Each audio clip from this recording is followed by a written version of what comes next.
Okay, so good morning, guys, and welcome to our second week.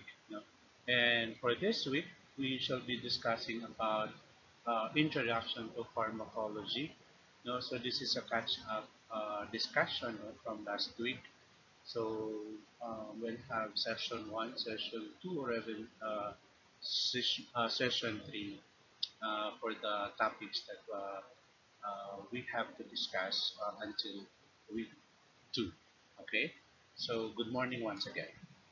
Now we start with introduction to pharmacology. Of course, yours truly, your clinical instructor. Again, my name is Richard Dumas. Okay, so basically, pharmacology is a science that draws on information from multiple disciplines, among them anatomy, of course, and physiology, chemistry, no? Since we'll be dealing with chemical reactions maybe later on, and then microbiology, and of course psychology. Consequently, no, before we could study pharmacology, we have to become uh, more familiar with these other sciences, no? Since they also help us understand further about pharmacology, the components, the consistency, and the composition uh, of a drug, no? Or as a whole in the study of pharmacology. Okay, and then as mentioned, my name is Richard, your clinical instructor for pharmacology. Okay. Now, there are four basic terms that we need to be very, very familiar with. Of course, number one, drug or drugs, no? Pharmacology, clinical pharmacology, and of course, therapeutics. No? So this is what we're going to discuss further this morning. Next, what is drug, or what do we mean when we say drugs? No? A drug is defined as any chemical, no, that can affect living processes. No? And by this definition, virtually all chemicals can be considered drugs, no? Because of its composition and how it is being used. No? And since when exposure is sufficiently high, all chemicals will have some effect on life. No? Too much of something will always affect no, on whatever we do, or in any way in this argument drugs. Okay. Now, pharmacology can be defined as the study of drugs and their interactions with living systems. So, under this definition, uh, pharmacology, by its term, it encompasses the study of the physical and chemical properties of the drugs, as well as their biochemical and physiologic effects. Biochemical, that's why it's before a drug can be released, it has to be studied the feasibility of its composition. If it's intended for human beings, so it should understand the kind of chemistry or the physiologic needs that a person has. We have different needs from an animal point of view into a human um, needs. So that's why it has to be uh, carefully and critically done with a series of careful studies of the chemicals, so that it would not affect badly, but rather the opposite. It would cause more good to the person where that drug is intended for. In addition, pharmacology includes knowledge of the history, no, sources, and uses of drugs, as well as knowledge of drug absorption, distribution, metabolism, and excretion. You know, each of these will be discussed further later on, because the drug should not only be good upon entry, but it has to undergo phases or processes. You know, um, since there is an intake, so expectedly there should be an output without. No? Okay. How about the byproducts of the medicine? Where would it go? Okay. So all of this should be um, carefully, studied and carefully um, um, or in-depthly researched by the people involved. Okay. Now, let's proceed to clinical pharmacology. Now, clinical pharmacology, this is defined as the study of drugs in humans. And this discipline includes the study of drugs in patients as well as in healthy volunteers, during new drug development. And we've seen this in movies or in some documentary, when some of the patients, volunteer, to be part of the study. And of course, they need to be informed uh, merely, by what is that drug for, what are their intentions or what are their goals, in making such drugs. Therapeutics, and it is also one of the important term that we have to discuss in pharmacology. Now, how do we understand therapeutics? Um, it could also be um, called, as a pharmacotherapeutics, and it is defined as the use of drugs to diagnose, prevent, and to treat disease or to prevent pregnancy. Alternatively, therapeutics can be defined simply as the medical use of drugs. These are the drugs that are prescribed by the doctor because these drugs were presented to them, and these drugs were known to be um, helpful, no, in preventing or even curing or even as part, of the treatment of the patient suffering such condition. Okay? So, drug nomenclature. Drug nomenclature is the systematic naming of drugs, especially pharmaceutical drugs. No? That's why, although they have the same effects, they have the same pharmacodynamics or pharmacokinetics, yet, they have to be labeled, no, or named carefully, so that they would not actually create any um, confusion, no, especially to the medical worker. In the majority of circumstances, drugs have three types of names. We have chemical names, no? Okay, the generic names, and trade names or brand or propriety names. No? So we've been hearing this a couple of times already, or even a lot of times already, especially when we buy medicines or drugs in the pharmacy. We even ask uh, if there is an available meds, the generic name. So we buy regardless of the brand. But others are very brand conscious because they believe that because of the brand, the trust confidence is actually very high, and it is more acceptable in the market. Yet you have to pray for that trust and confidence. No? Munang mas Now, drug nomenclature, now we have the chemical name. Now, it is the exact molecular formula of the drug or chemical structure. The generic name, however, it is the official, or non-proprietary name for the drug. This name is not owned by any drug company and is universally accepted. No? Like paracetamol, di ba? Paracetamol, we've known it for right now, biogesic, um, maybe bioflu, no? A component of the bioflu is also paracetamol. And what else? A paracetamol for children, no? Natin mga laylahian. The generic name, no?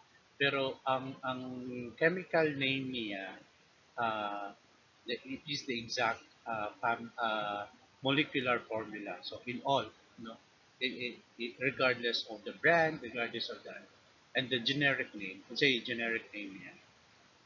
And then of course the brand name. No, sorry for the error. Okay, and examples of chemical, generic, and brand. A brand name, of course, these are the names, no, owned by the company, a specific company. Now we have Unilab, Wyatt, Abbott, no? So and among others. Now, example of chemical, generic, and brand name. We have chemical name acetyl salicylic acid. No? The generic name is aspirin.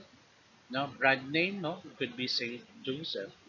Uh, N-acetyl P-aminophenol or acetaminophen. We have Tylenol.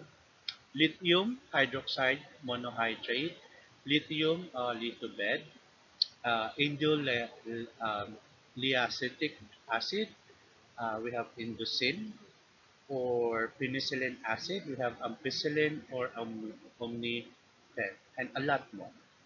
Okay, so drug classification. So drugs are classified according to their effects on particular body systems and their therapeutic uses. Okay, I think that's very clear. No, so drug prescriptions or prescription drugs. No, these are that have on the labels the prescription legend. No, so like for example, your mga penicillin or antibiotics. No, so these are the drugs that need a prescription, and this can be prescribed by the physicians, dentists, no, or even veterinarians, no, or other legally authorized health practitioner as part of their specific practice. Of course, no, legally authorized health practitioners, though they are indeed uh, authorized, no, it doesn't mean that they have to cross um, among healthcare provider, meaning the dentist, no, they should not be able to provide prescription for vet or for animals because their field of expertise is different, no, from the veterinarians, and of course their level of responsibilities, no, or their legal implications should also be considered. Okay, so non-prescription drugs.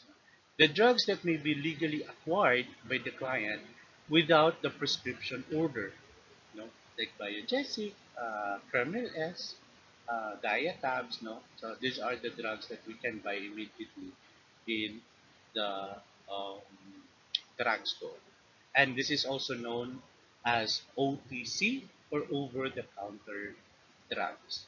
Okay, so orphan drug.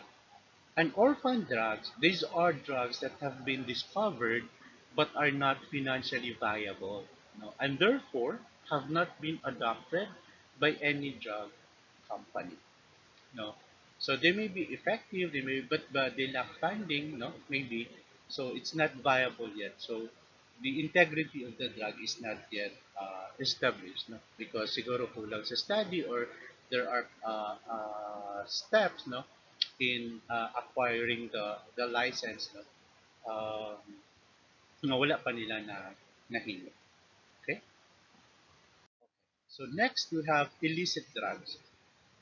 Okay, so illicit drugs, no, also known as the street drugs, are those which are used and or distributed illegally, and this is very rampant now in some areas in the country, or not only in the Philippines but also abroad. No, so nana siya yung mga the drugs that are not released in the market but can be bought in they call black market. No, or just around the area. No, that's why it's called street. So next is investigational drugs. A substance that has been tested in the laboratory and has been approved by FDA, no, for testing in people. No, clinical trials test how well investigational drugs work and whether they are safe to use so. And an IND may be approved by the FDA for use in one disease or condition but still be considered investigational in other diseases or conditions. And they are also called experimental drugs, no? Or investigational agent and investigational new drug. Okay. Understanding drug labels. So basically, no, all prescriptions, all prescription medicine containers include information on the label, which is also very important for the information of the consuming public. No, this would include the patient's name, no, of course the medicine, no, the name of the medicine, the dosage, no, and medicine literature. No, this is where the instructions on how often to take the medicine and other information that should be included. Okay. Now, more detailed printed information about the medicine is usually provided by the pharmacy. No? When prescription medicine is dispensed, this patient medicine information includes important information such as instructions for use, no, and warnings, which is also very, very important about side effects and possible interactions. Okay. So as you can see here, no, these are some of the examples, no, of the proper labeling, no, of um, the drugs. So very clear. You have the dosage, no, um, let's see, no, we have the dosage. Okay, so 333 milligram. Of course, the generic name, no? The generic name. So this is not no, owned by the any pharmaceutical company. So generic name. What's the generic name? It's the erythromycin. Okay, it's the erythromycin. Okay. Now, what's the brand name or the trade name? The trade name here, no.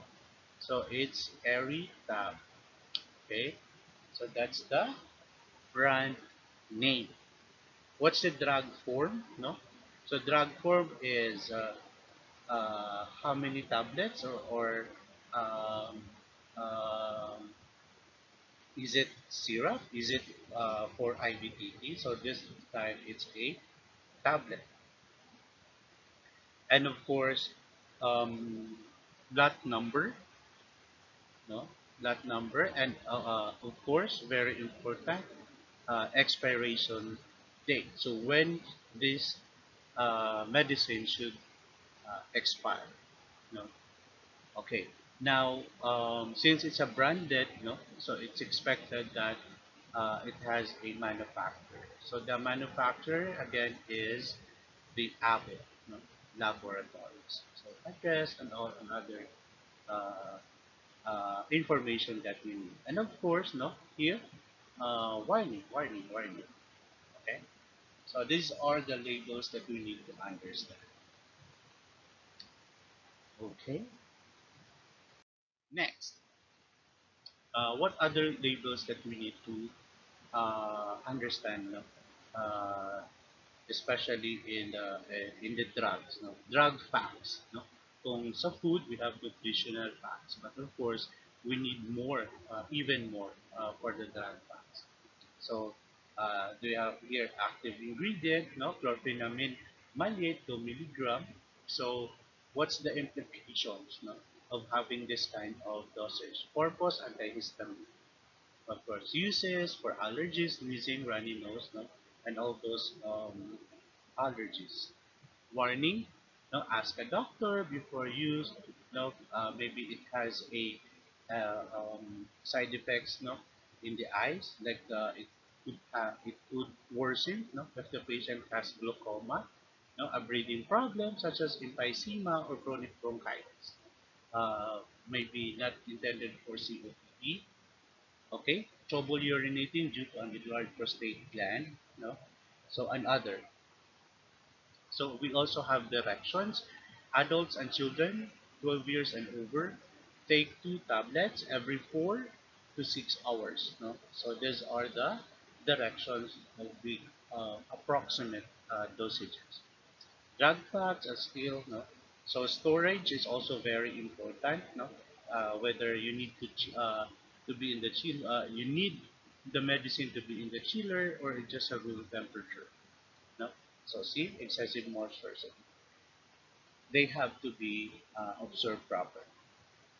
Okay, and other warnings there. Okay, so again, let's review. No, so the brand name in this case it's microbutene. No, generic name is the rifabutene capsules. The dosage is 150 milligram. Drug form, no, it's a capsules, 100 capsules. So this one is capsule. I hope we are able to distinguish what's tablet, no, or capsule from capsule. Capsule. And the manufacturer is the Ascoli PC or the Pharmacia SPA Ascoli Piscino Italy. Okay, so that's it. Okay, so drug preparations. So drug preparations again. This is capsule, no?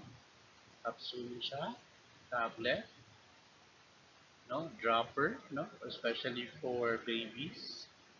Okay. So we also have it could be optical or otical or otic, no? Band aid here, capsule. We also have vials, no? Or effervescents, no?